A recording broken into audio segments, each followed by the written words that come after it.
Assalamualaikum warahmatullahi wabarakatuh.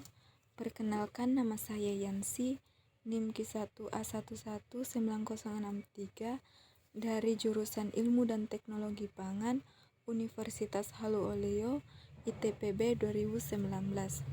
Di sini saya akan mempresentasikan tentang sel protein sel tunggal spirulina.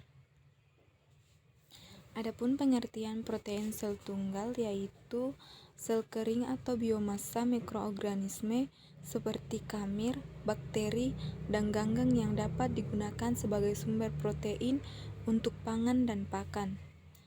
PST merupakan salah satu alternatif untuk pemenuhan kebutuhan protein di masa depan, karena selain mengandung karbohidrat, lemak, vitamin, mineral, dan nutrien lainnya yang dibutuhkan manusia.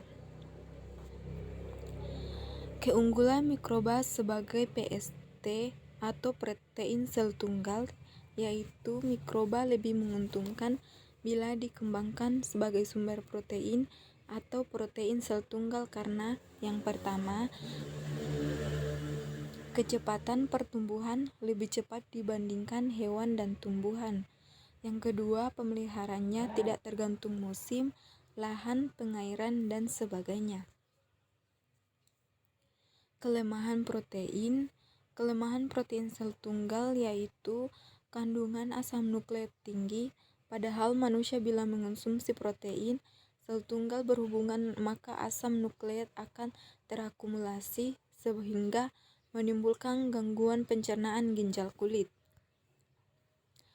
Pengaruh PST menggunakan mikroba. Pengaruh media tumbuh terhadap kadar protein Saccharomyces cerevisiae dalam pembuatan protein sel tunggal yaitu media pertama YPD, campuran ekstrak kamir, proton, dextrosa, dan aqueous.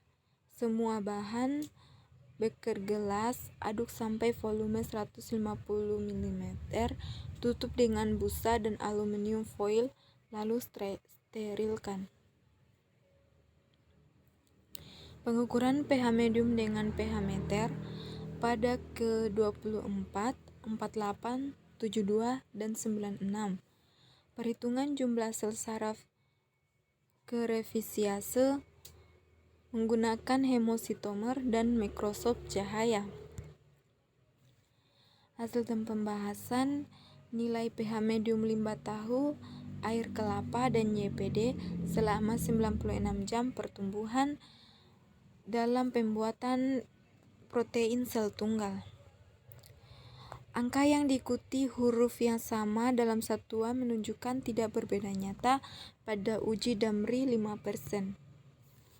Kadar protein sel cerevisiae persen pada medium limbah tahu, air kelapa, dan YPD selama 96 jam pertumbuhan dalam pembuatan PST.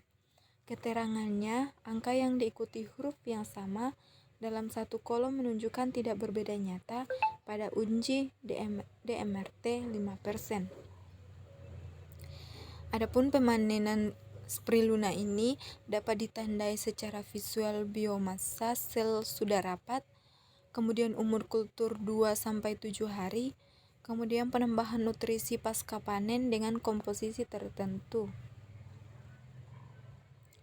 Kemudian pengeringan atau pressing untuk mengurangi kadar air jeli biomas, ekstruksi untuk memperluas bidang kontak, pemanasan temperatur 60 dengan C. Hasil berupa biomasa lempeng. Adapun gambar hasil spirulina antara lain spirulina bubuk dengan kapsul spirulina. Daftar pustaka. Sekian dan terima kasih. Wassalamualaikum warahmatullahi wabarakatuh.